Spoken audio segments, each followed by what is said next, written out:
So today we at BPB Publications are pleased to present a webinar on cloud computing, trends and adoption on container. So we will understand what are the containers, the benefits of containers, Kubernetes basics, trends in the current IT landscape, and many more things. So we start with the introduction of BPB Publications.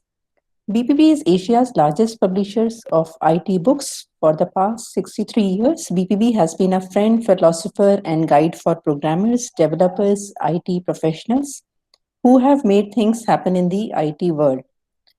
So today it's a great honor and pleasure to invite the speakers of the day, Mr. Anya Pathak and Mr. 𝐀𝐧𝐚𝐲. Mr. Anya has over 15 years of experience in DC virtualization, public cloud, data management, and cyber recovery, and is currently working as pre-sales consultant at Dell Technologies. Mr. Jay has over 18 years of IT experience in architecture consulting, development, new business development of IT applications and infrastructure. He is currently playing the role of cloud native practice technology head at Wipro across the US, EMEA and APJ. So everyone, please get ready for this session and welcome Anya and Jay. Please share your experience and knowledge with our participants. So over to you. Thank you so much. So Anya, please start the session.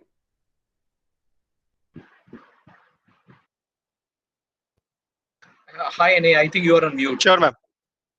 Yeah, thank you so much. I hope I'm audible now. Yes. Can you hear? Yeah, awesome. Thank you. Yes.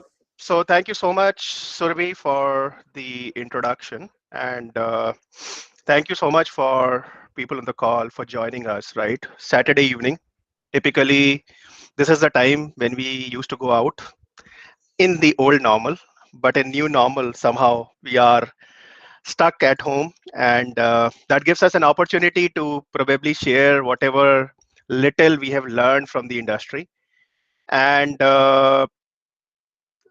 take your views on it, right? I mean, it's not only us uh, presenting today, but also getting or taking your views as we move forward and talk about the trends, technology, and how container adoption is progressing in the current landscape or current IT landscape, and how it is collaborating, competing to the overall cloud landscape, right? So we talk about cloud, we also talk about container, and somehow it is more of collaboration than competition, but we'll touch base on some of these points.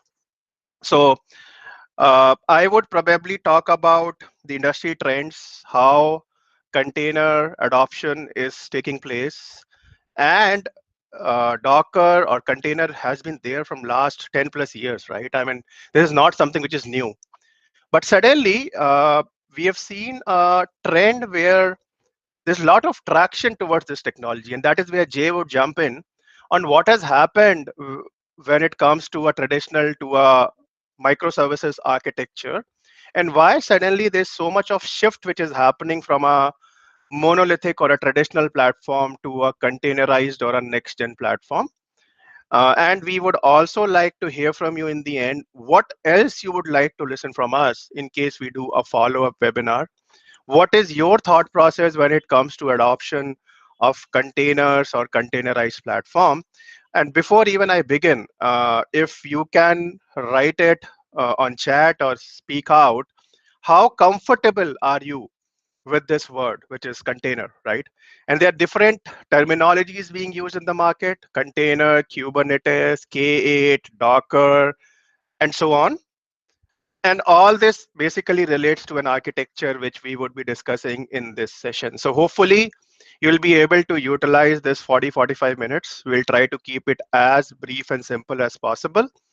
But still we are into technology, right? So if we go into some technical jargons which you're not able to understand, please feel free to voice it over or write it on the chat so that we can clarify as much as possible and you are able to take away some of the key terms, key technology components at the end of the webinar. So this is our aim. Jay, you want to add anything? No, we are good. Go ahead, and yeah, I agree with you. Thank you.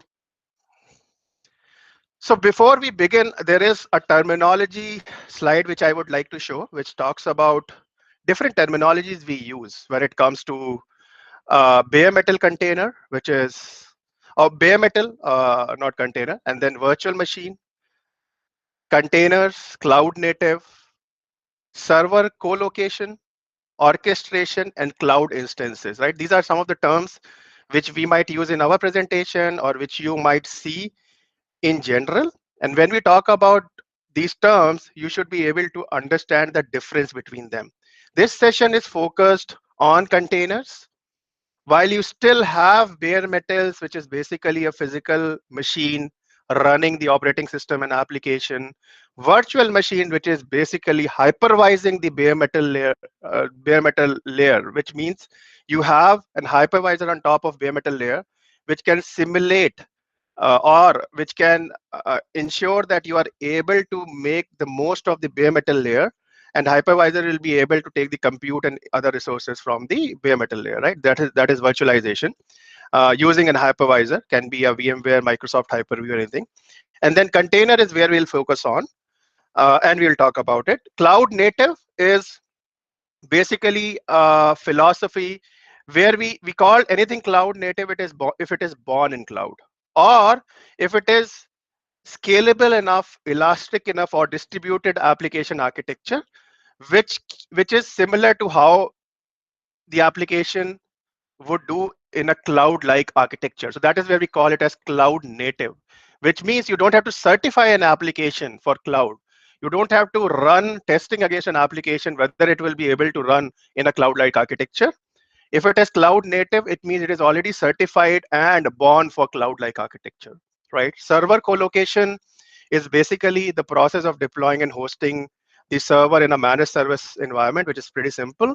Container orchestration engine is automating and orchestrating on top of container platform.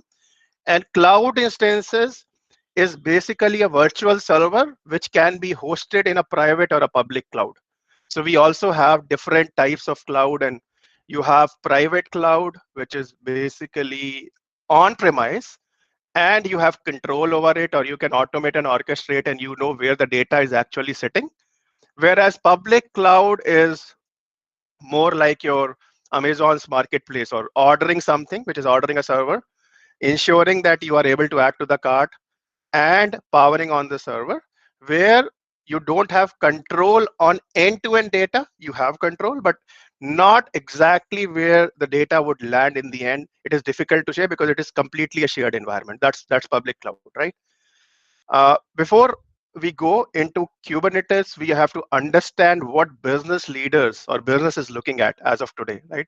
And when it comes to business, this is always the key. I mean, last 20 years, I mean, whatever conversation we have, most of the conversation is around how I can reduce my IT spending budget, right? But we also have to drive maximum business value. So the budget should reduce, but the end result should be better from where it is, right? And that is where technology trends are evolving. How we can give better back to the business with lower cost and the ability to leverage the ecosystem of cloud. And we covered a webinar on cloud of clouds. Surabhi or Ankita, if you can share the link on the chat, if the participant would like to review cloud of clouds webinar, which we did, and we talked about the management and orchestration in the cloud of clouds. You can go to the recording. It's a YouTube recording where you will understand how we can leverage different cloud or public cloud and manage them, right? Software is the power for digital future, and everyone is looking at a purely software defined approach. So let it start from the experience which matters to the end customer, which is driving the best experience in a purely software defined approach, to innovation where you have to accelerate time to market. Now we are talking about application developing in an agile framework where we don't have time. We don't have a go-to-market time of 2 years or maybe 1 year for now. We are talking about how we can accelerate time to market and launch anything as quickly as possible. That is where a distributed architecture helps, because everyone can develop the respective component and then they can talk between each other. And that is the beauty of container, by the way, so that you don't have to wait, or there is no dependency on one application being dependent on the development of other application. And that's where the time to market drastically increases. The ecosystem, everything has to be around the APIs. So the APIs is basically how you can automate most of the work which we are doing. Everyone looks at automation as a key criteria. So even if you have good experience, you're giving best innovation, can I do automation on top of it so that we don't need a lot of people to manage and maintain everything? And last but not the least, operation.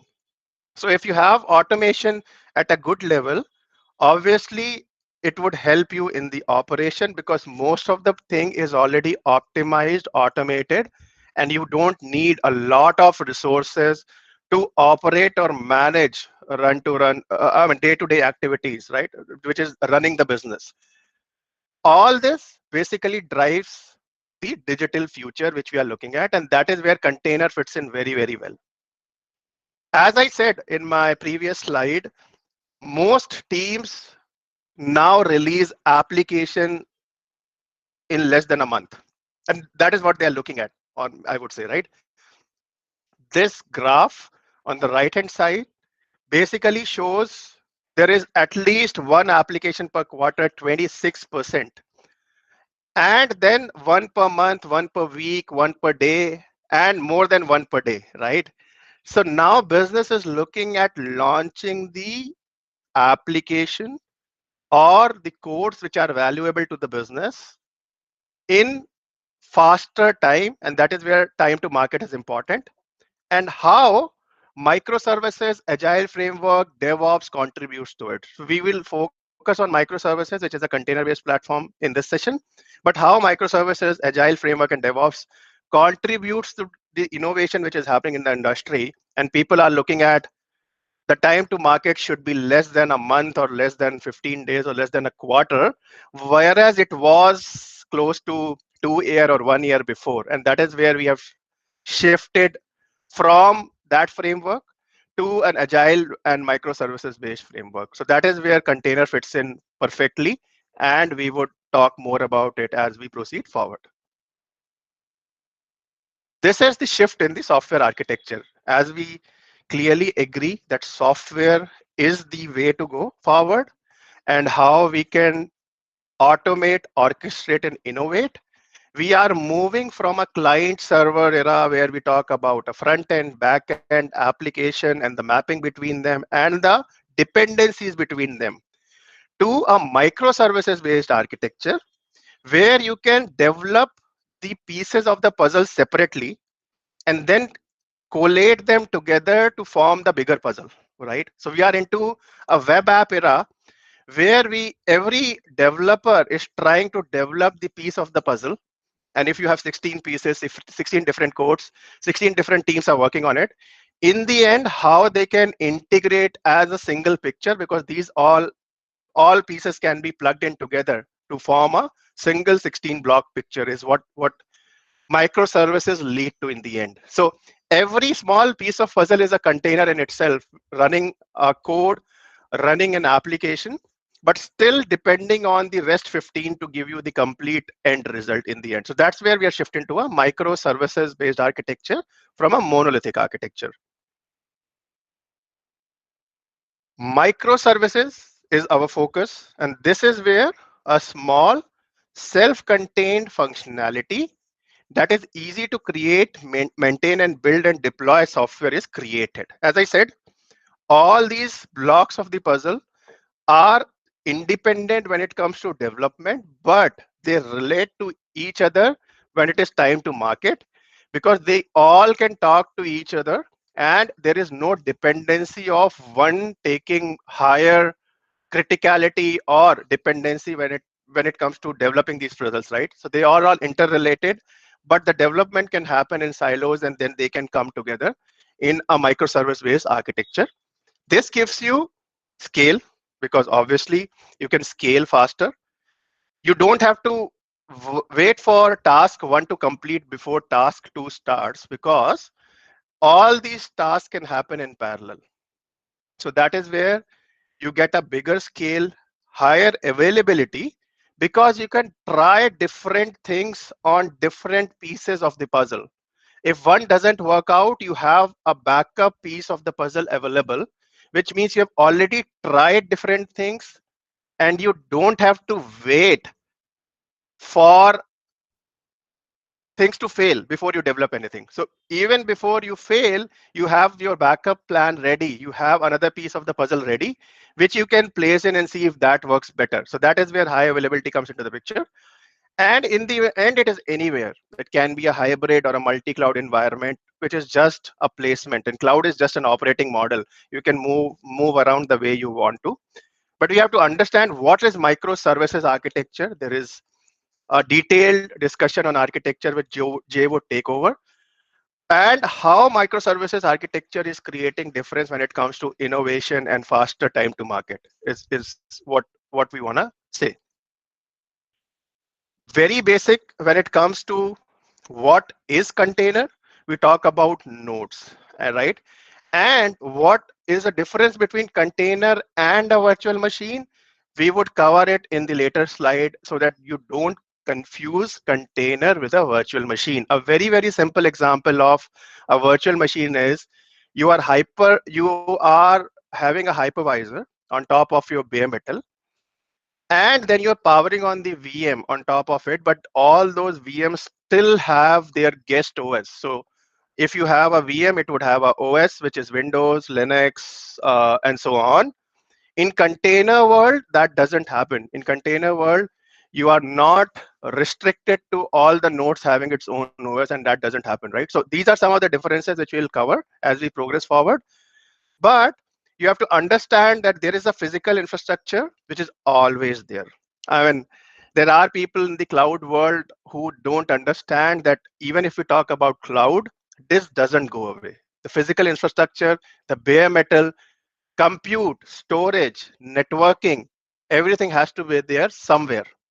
It can be private, even it is public. There are data centers where it is hosted. So that is your physical infrastructure on which you have OS loaded, and then you have your container runtime engine to basically create nodes where you can run application, and these application can tie back to a physical infrastructure seamlessly in a scalable fashion.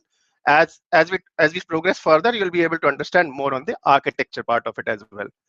But just on basics of what is container, it is used to run cloud native apps. So if there is an app which is a very traditional app, and it depends on a lot of applications or databases, or there is a lot of dependency when that application was built, probably running it on a container would be difficult because then you would have to go with the traditional architecture. But when it is cloud native architecture, we are talking about an application which is certified to run in the cloud, and it is scalable, it is agile, and it can run on its own while it would talk to the other components within the application landscape. So that's where the cloud native comes into the picture.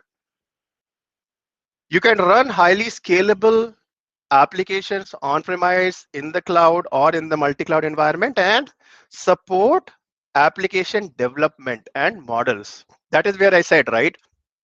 You being a developer, you start developing something, doesn't work out, you try to already develop something in advance before you integrate all the pieces of the puzzle together.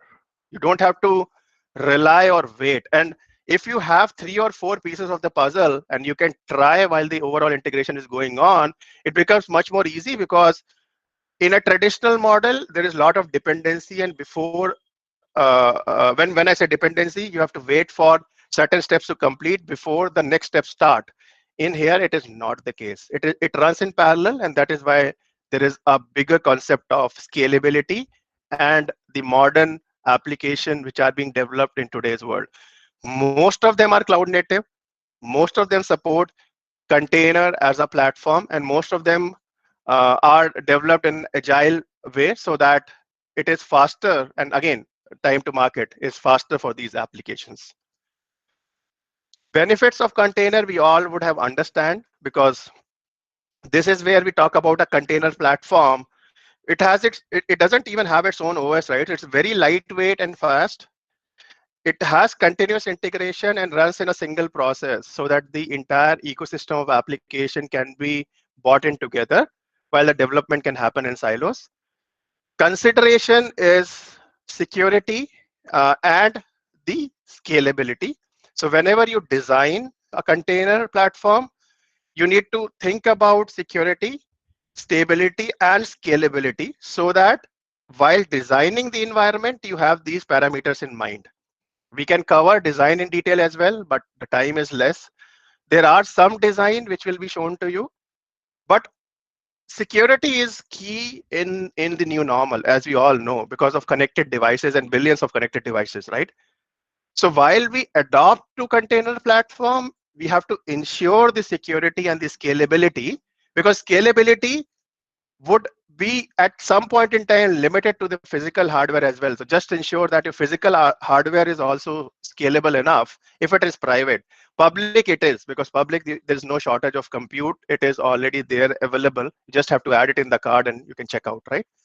All these considerations comes into picture when you talk about how and when we have to deploy container and design it in the early phases of container deployment.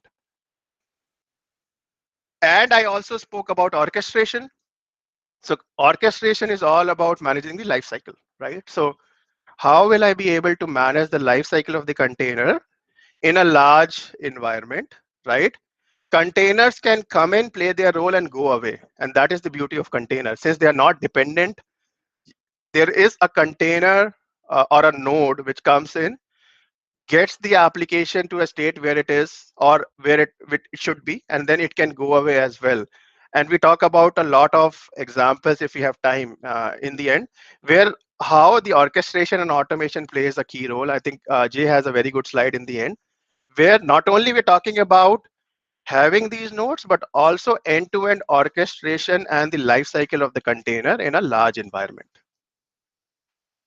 Some of the container providers, as I said in the beginning, Kubernetes, Docker, Swarm, Apache, but there's a lot more, right? Docker, we have heard of it. Kubernetes is one version of it. But now we also have the containerized version in the cloud. So AWS has Amazon Kubernetes service. You have containers in Azure. You have containers in Google Cloud, Google Anthos, and Red Hat OpenShift again. So there are a lot of container providers available in the market. Some of them are open source. Some of them are supported by a company like Amazon, Azure, Google, Red Hat, VMware. So these are the providers available in the market which we can consume.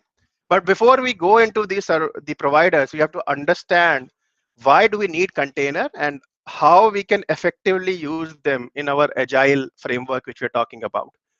With this, I would move or I would give it to Jay so that Jay can take you towards the detailed architecture and the need to shift from a monolithic architecture to a microservices-based architecture. So over to you, Jay, while you will try to share screen. I will just stop sharing. Sure.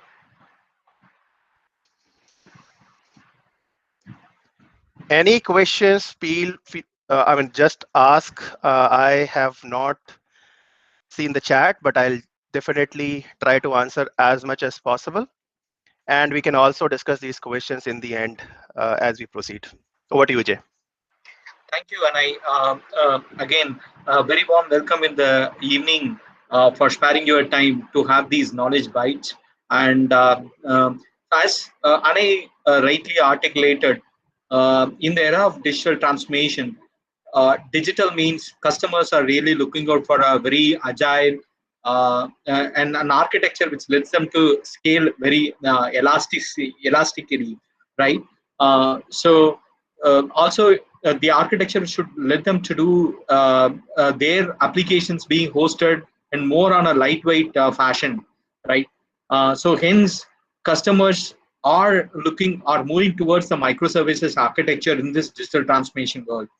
A very good example that I can tell you is, example, let's say there is a Black Friday, wherein on a particular day or a time period where there is going to be a large sale, right?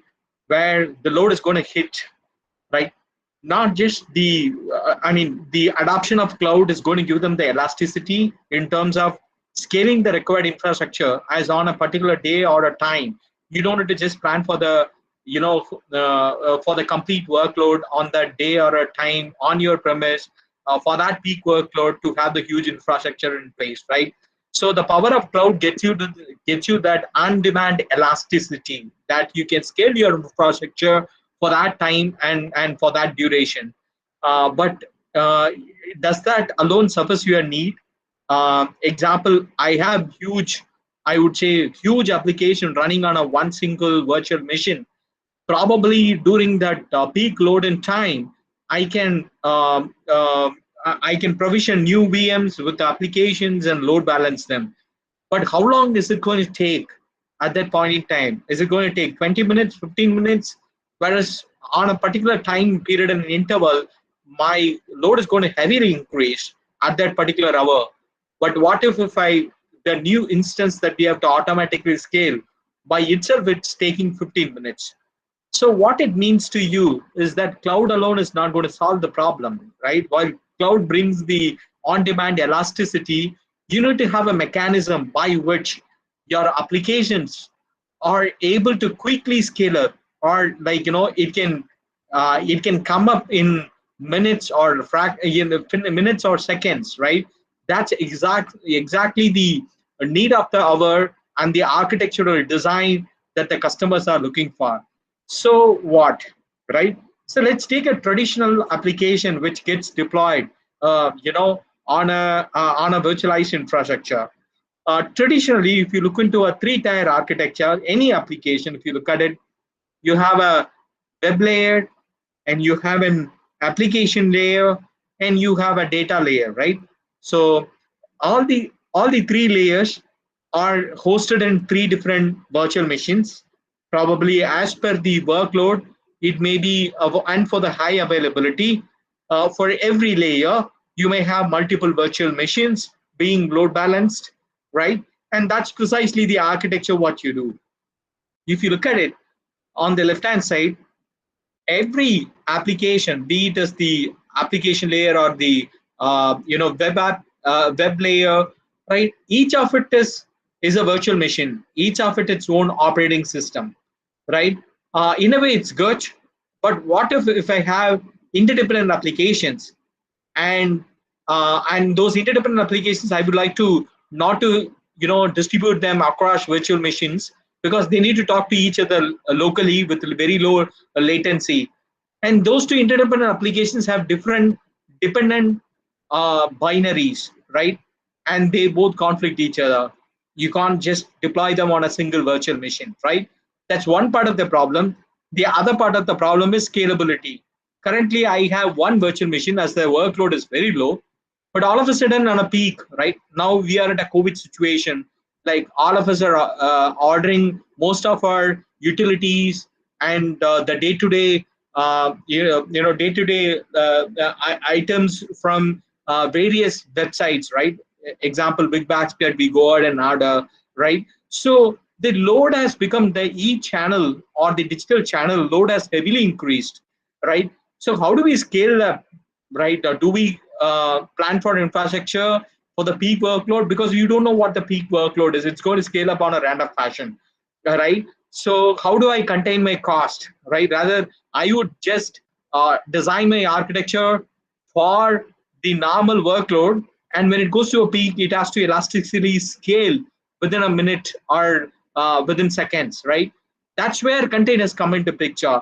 If you look at it, here, and also if you look at it, the application that you deploy on virtual machines are more flat, and it's fat and monolithic. You have a huge operating system.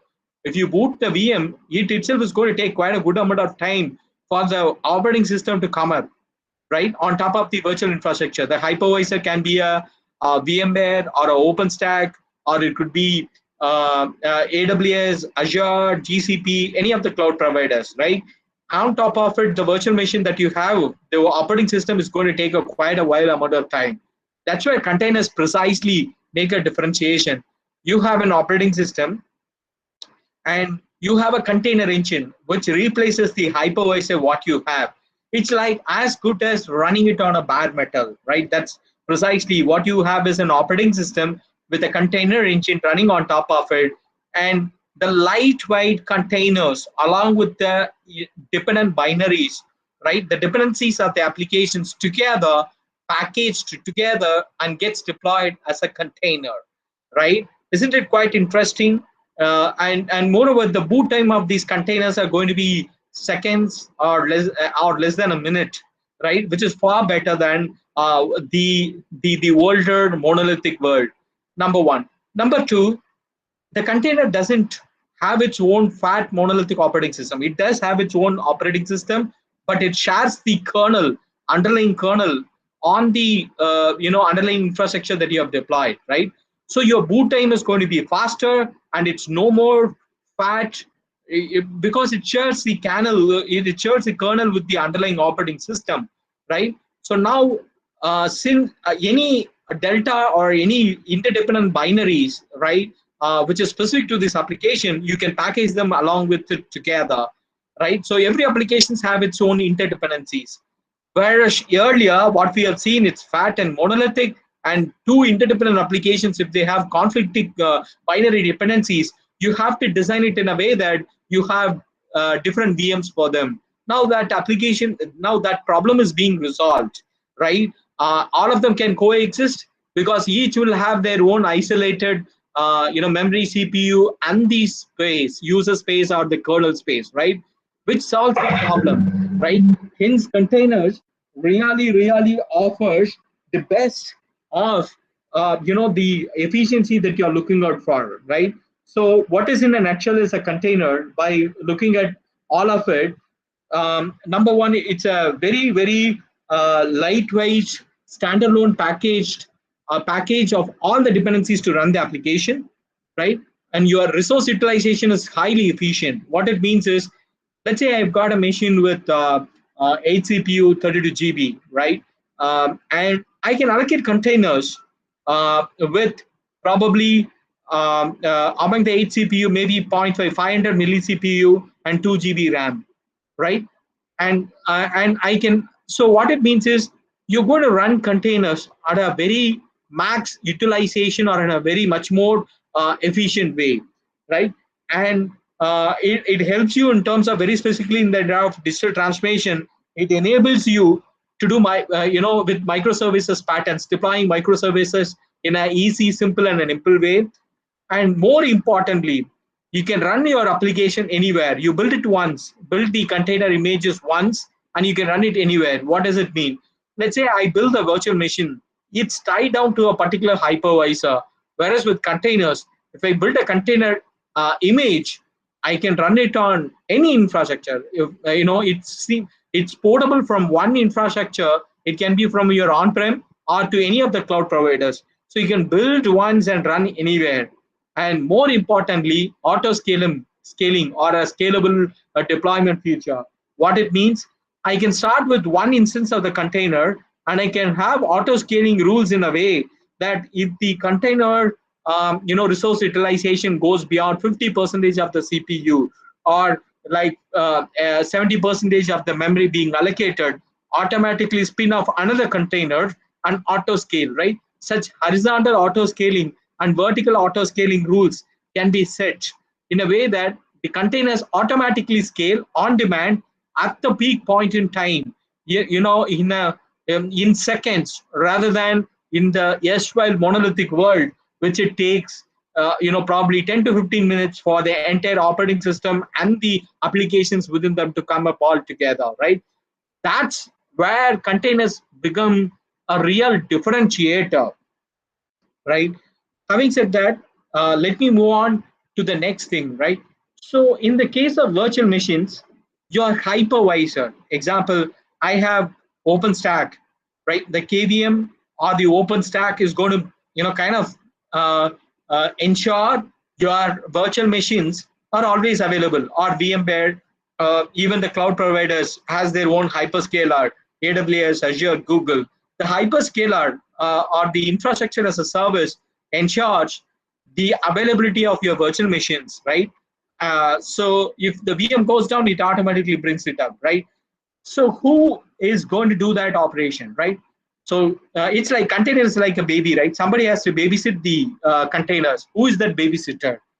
Kubernetes is actually the orchestration. I said in a layman term, orchestration is a technical terminology. In layman's world, Kubernetes is going to be a babysitter of the container babies. There are multiple containers that are going to be here, and if any of the containers goes down, the Kubernetes is going to automatically bring them back. And also the rules that you said, the horizontal autopod scaling, right? What does it mean? If any of the containers is going beyond the memory threshold or a CPU utilization, you have set up a rule for the horizontal scaling in a way that automatically scale, right? When the CPU utilization increases by 50%, automatically scale 2 more instances. Or when the CPU utilization, is less than 50%, reduce 2 instances, right? And bare minimum keep 1 instance, and reduce 2 instances down again and again, at least to maintain a threshold of the CPU utilization being 40%, right? All that being done and taken care by this babysitter or the orchestration tool, which is Kubernetes, right? So Kubernetes controls, manages, secures, and monitors all your containers that are deployed within the operating system, right? So Kubernetes in a way replaces the hypervisor, in the past, right? Still now, still you can depend on a hypervisor to have the containerized nodes running as virtual machines. And you can, without a hypervisor as well, you can run the containerized worker nodes in a bare metal, right? In either ways, you can eliminate a hypervisor, or you can run the whole node that you are seeing where the containers are being deployed on top of on a VM, right? So that way you can still leverage the benefits of virtualization and the benefits that the hypervisor brings in for you. So what is Kubernetes in a nutshell? It provides container orchestration, eliminates all the management overheads and the limitations. The more importantly, let's say you deploy an application and you wanted to actually expose it, thereby the surrounding applications can consume them, or other applications can consume them, right? So when an application is being deployed and you have exposed as a service, right, somebody has to discover that service and somebody has to expose it via a load balancer, right? That part of the puzzle, right, is automatically being solved and taken care by Kubernetes.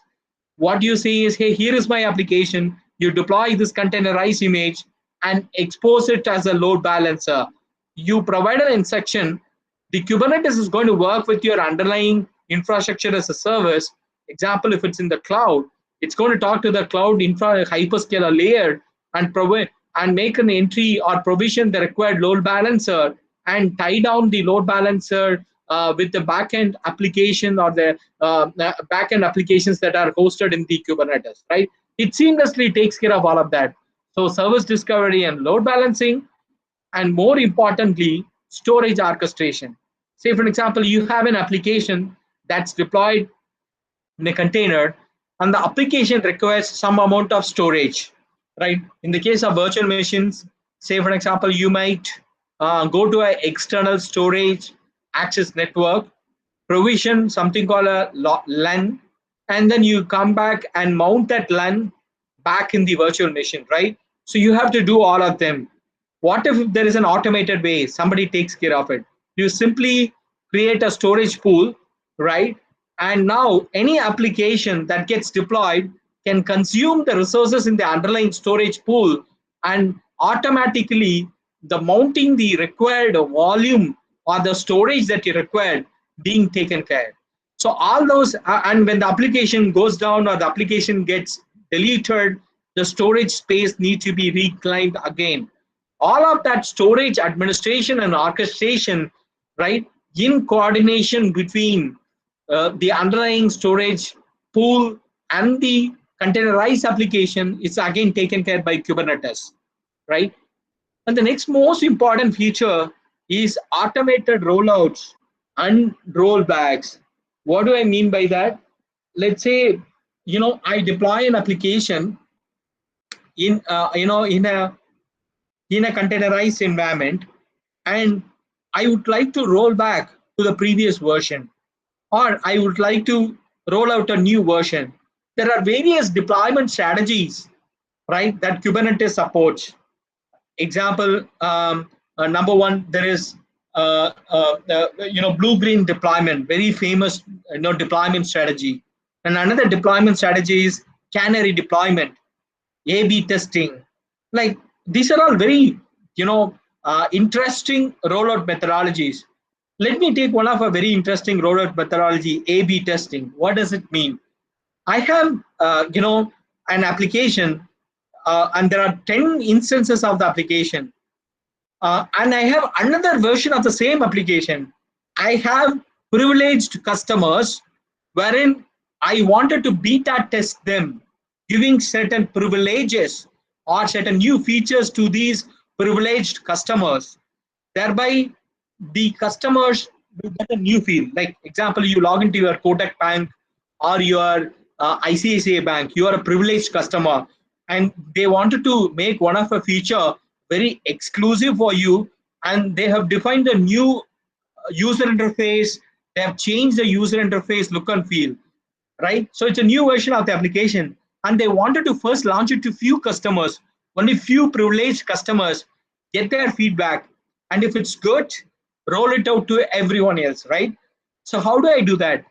That sort of a methodology, right? The A/B testing, that's called A/B testing, letting few of the users, very specialized users with certain user characteristics, routing them to a particular version of the application, right? And later roll it out to everyone once the application gets stabilized, or based on the feedback, you make more changes and then finally roll it out to everybody, right?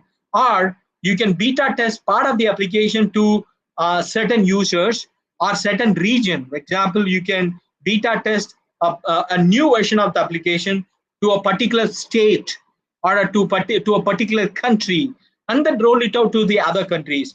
All of those rollout strategies, innovative rollout strategies and rollback mechanisms via Kubernetes is something feasible, whereas in the earlier world, it's not so easy, right? I mean, you have to have a different methodology. You have to manually handle all of them in the monolithic world.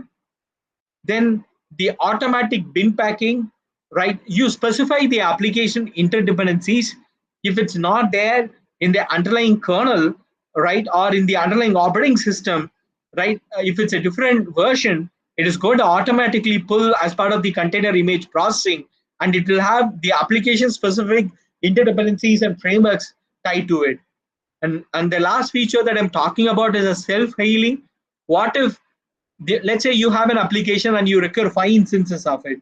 If one of the instances goes down, right, you can automatically self-heal them, right? You can automatically bring them back. How do you do that? That's called the auto self-healing feature that that Kubernetes offers.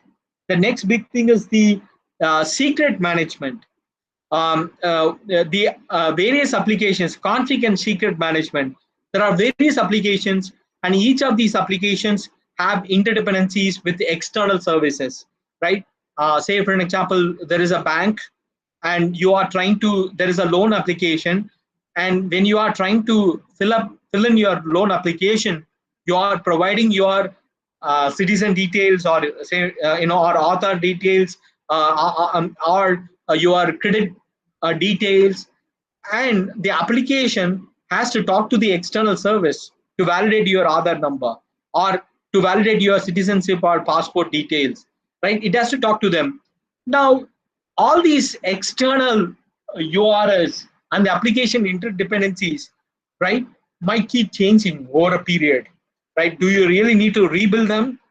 These external dependencies and the secrets that are required can be made more in a configurative fashion in Kubernetes, so that if these things changes, you don't require a code change, or you don't require a configuration property file change, and you kind of bundle them again, rebundle them again. These are all the Kubernetes orchestration benefits the Kubernetes as such provides. The next thing is the Kubernetes distribution models. What do you mean by distribution model? There are various providers who offer it. Kubernetes is open source, so you can take the open source version and you can download and compile all of the Kubernetes, and you can build your Kubernetes clusters by yourself. That's called plain vanilla Kubernetes, or do it yourself, right? You and me can do it. You spin off a virtual machine, and you pull down the Kubernetes binaries, and you can build it by yourself. But what if I don't want to do all of that? Like, what if what if there is an issue? Yeah, there is an open source community wherein you can post your issues, right? And if there are community engineers, the community supporters can actually they can actually post the response. Or if you are running an enterprise grade a production system on Kubernetes, right, you can pretty much buy from packaged as a packaged management software from different distributors. Example, VMware provides with a Kubernetes upstream based Kubernetes engine called Tanzu Kubernetes Grid. Then each of the cloud providers, Azure provides Azure Kubernetes services, AWS provides Elastic Kubernetes services, EKS provides Google Kubernetes engine, right? So all of them can be packaged together, right? So these are all the various commercial vendors and providers, right? As both Red Hat provides Red Hat OpenShift. All of these are different Kubernetes distribution models that are available in the market, right? And what do you require? It can run on anywhere, right? Some of these providers provide the pre-packaged underlying operating system as well. Say, for an example, when you go with VMware Tanzu, they provide their own underlying operating system package within it. In the case of Red Hat OpenShift, you'll get RHEL, which is Red Hat Enterprise Linux. And each of the cloud providers gives you a choice for you to choose your own operating system of choice as well, right? So it can run on any hyperscaler, and each of them can pick up the container runtime. It can be a CRI-O, or it can be a Docker. There are several container runtimes. OpenShift takes CRI-O as the runtime, right? On top of it, you would deploy your containers. So this is the typical Kubernetes distribution model. Either you can do it by yourself based on open source, or you can get it as a packaged management software. So to recap the benefits of containers, right? Very specifically, it manages resources in a much more efficient and a better way, utilizes than a full VM, and your production deployments are faster, which means your speed to market or go to market is much faster, and you will get perfect bare metal like performance for your dynamic workloads. So what's the downside of it? The downside of the container world is security is a challenge. But of course, this was a challenge earlier. Now the industry has so matured that you can apply micro segmentation or the firewalls mechanisms that you had in a virtual machine, even to containers at a port or a pod level, or at a service level, that you can do them. Security is really a challenge in the earlier times, but the Kubernetes standards has matured, and there are various container networking and security tools that has come in the market, which fills the gaps, right? And let's see some of the advantages of or compare and contrast virtual machines versus the containers. So the virtual machines, um, you can manage a variety of operating systems, right, in virtual machines. Uh, uh, I mean, you have to utilize the resources on a very robust server, and you can run an app that requires all the resources and functionalities of the underlying operating system, right? And it ensures complete isolation and security. Whereas in the case of containers, you can develop and deploy apps in any cloud native environments. You can deploy multiple instances of the application, and it's so lightweight, which quickly starts. In the case of virtual machines, it takes a while to get it started, right?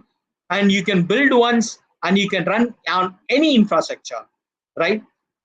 So again, to look at it, multiple applications can use the same server and on a virtual platform like VMware, but still it needs its own underlying operating system. Whereas you can have a single server and you can run multiple containers, right? So that's a benefit that it offers on a containerized and in a virtual machine world. Uh, uh, so just specifically, I wanted to let you know on an agile integration, application paradigm that happens. Typically, customers tend to deploy your applications in a microservices fashion, but your enterprise application layer is like completely scalable because now they have bigger microservices. But what if your integration layer, example, enterprise service bus and API gateways that are required for application integration still lives as fat and monolithic? Your entire end-to-end enterprise is still not scalable, right? So even you can dissect your integration services into more fine-grained micro integration services, right? Thereby your complete entire enterprise becomes scalable. So what's the benefit?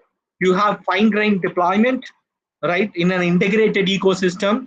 You can decentralize the ownership to individual business units or the projects which maintains every integration services, and leverage the dynamic scalability of the cloud native infrastructure.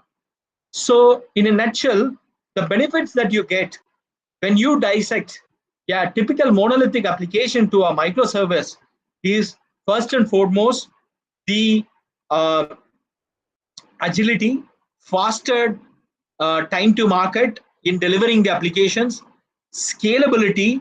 It can scale elastically during a peak load and time, on demand that it can scale elastically, and resilience, right?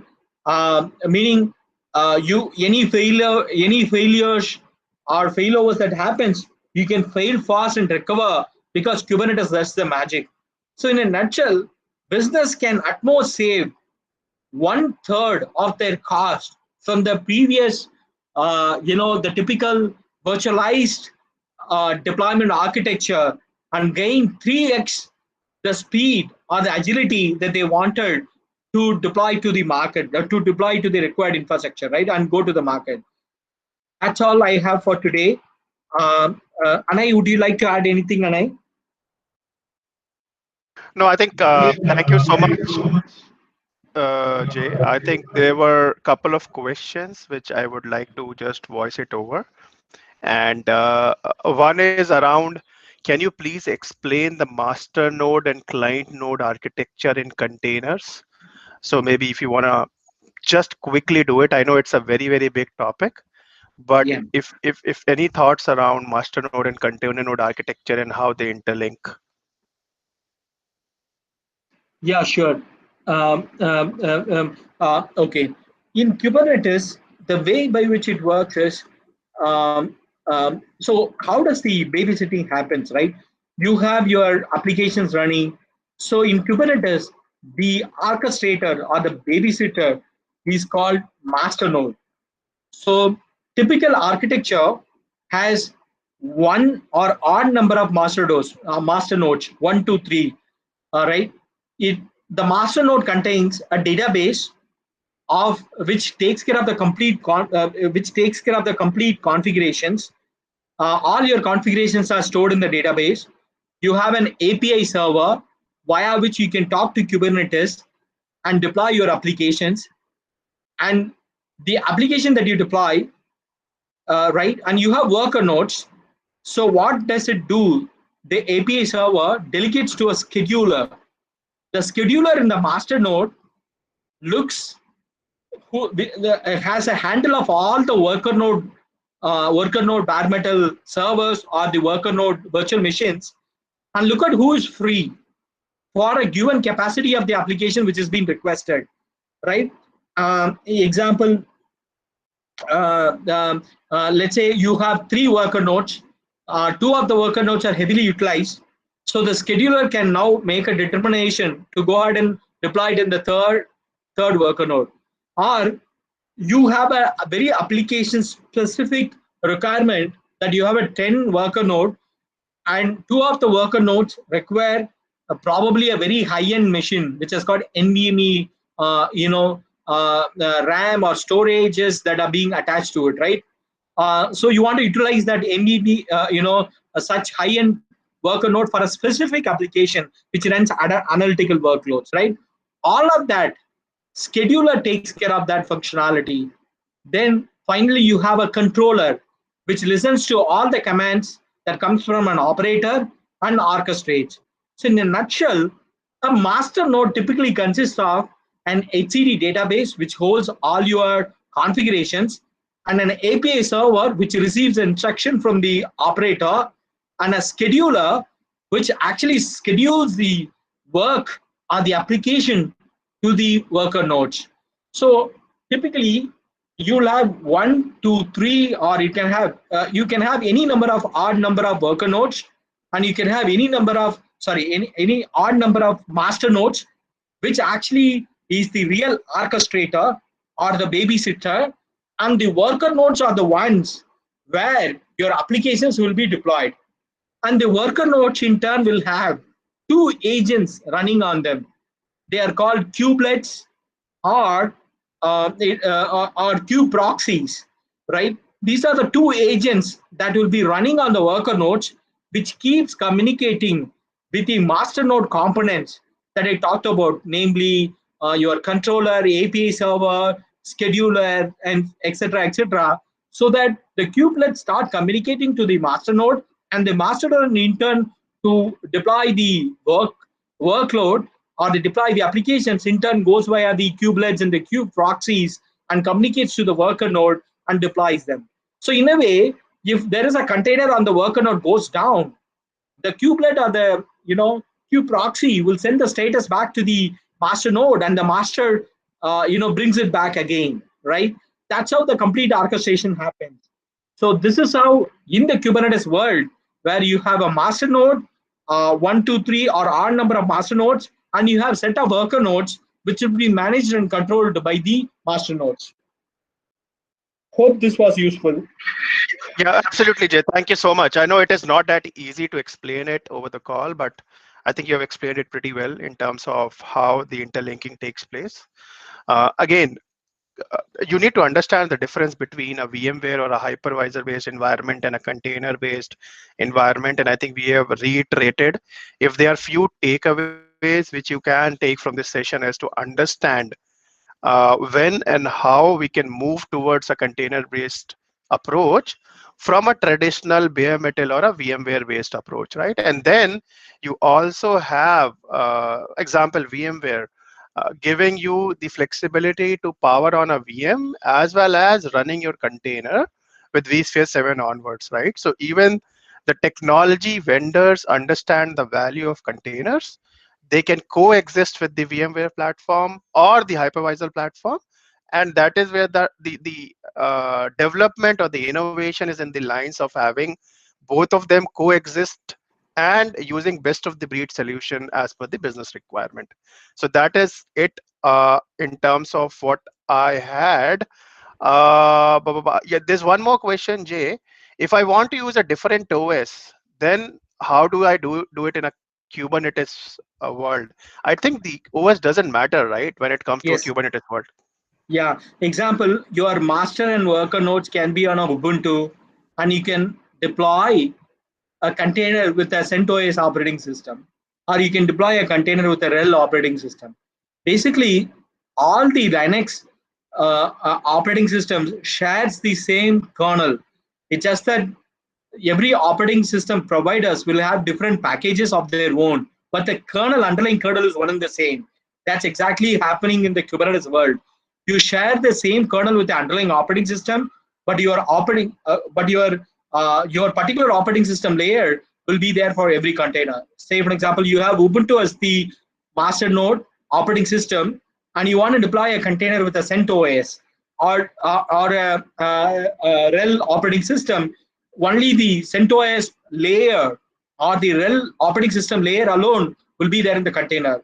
How does it happen? It follows an architecture called layered file system architecture, right? So it looks into the kernel, whatever the delta that is difference that's required for the given change or the given container, it adds only that layer. That's a beauty that containers or Kubernetes brings it up.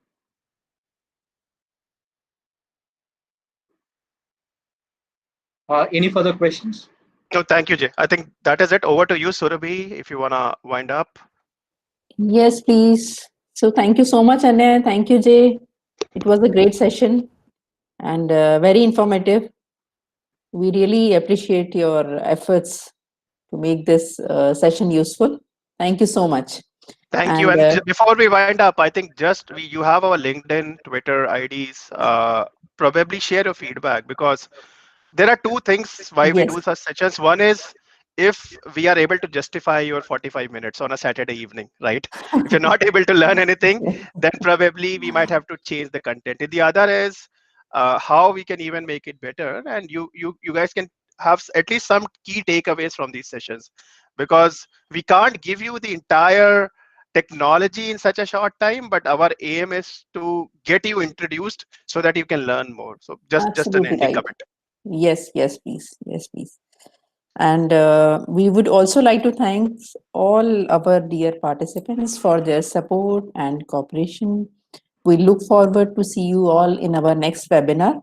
And we would also like to share that we have good books in cloud computing and cloud computing native applications. And they are like for anyone looking for a career in cloud technology and who wants to learn cloud native architectures and microservices.